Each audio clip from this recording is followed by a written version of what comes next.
Family. एक अंधेरी रात कारागार के अंदर बंद माता पिता चारों तरफ पहरा और फिर आधी रात को जन्म लेते हैं भगवान श्री कृष्ण की।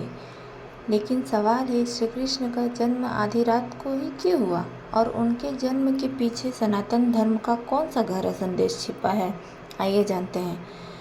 श्री कृष्ण की जन्म कथा पहले सुनते हैं। द्वापर युग में मथुरा के राजा कंस को एक आकाशवाणी से पता चला कि उसकी बहन देवकी की 8वीं संतान उसके अंत का कारण बनेगी। डर और अहंकार में कंस ने देवकी और उनके पति वासुदेव को कारागार में बंद कर दिया।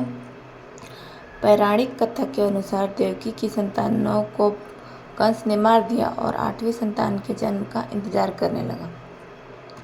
लेकिन जब श्री कृष्ण का जन्म हुआ तो कारागार में एक अद्भुत घटना घटी। पहरेदारों के सो जाने और कारागार के द्वार खुल जाने की कथा आती है।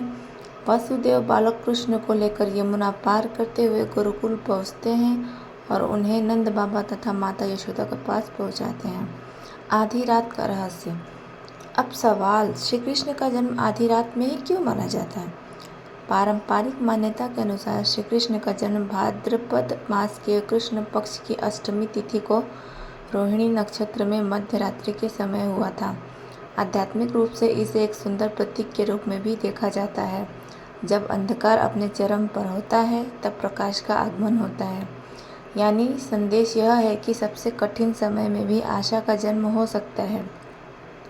श्री कृष्ण का संदेश। श्री कृष्ण का जीवन केवल चमत्कारों की कथा नहीं है। उन्होंने जीवन के अलग अलग चरणों में प्रेम, मित्रता, कर्तव्य, नीति और धर्म का संदेश दिया है।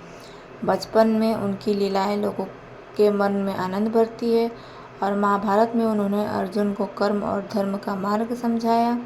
भगवद गीता का प्रसिद्ध संदेश है, कर्म पर ध्यान दो, फल की चिंता मत करो। यही शिक्षा आज भी जीवन में कठिन परिस्थितियों का सामना करने की प्रेरणा देती है। अब जानते हैं कि जन्माष्टमी कैसे मनाई जाती है। जन्माष्टमी के दिन भक्त उपवास रखते हैं, भगवान श्री कृष्ण की पूजा करते हैं, भजन कीर्तन करते हैं और मध्य रात्रि में कृष्ण जन्म का उत्सव मनाते हैं। कई स्थानों पर बाल गोपाल की झांकी सजाई जाती है। मंदिरों और घरों में कृष्ण की बाल रूप में पूजा की जाती है और इसका सबसे बड़ा संदेश यह है कि श्री कृष्ण जन्माष्टमी हमें एक बहुत सुंदर बात सिखाती है। अंधकार चाहे कितना भी गहरा क्यों न हो, प्रकाश आने की संभावना कभी खत्म नहीं होती। मुश्किल समय हमेशा नहीं रहता, इसलिए जीवन में परिस्थितियाँ कितनी भी कठिन हो, धर्म, सत्य और सही कर्म का रास्ता नहीं छोड़ना चाहिए।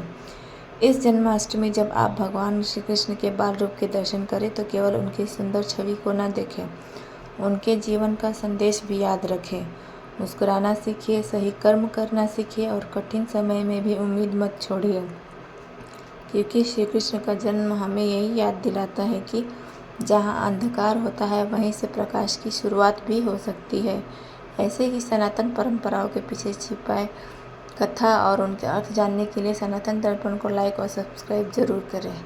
अगले वीडियो में मिलते हैं रोचक तथ्य के साथ। धन्यवाद।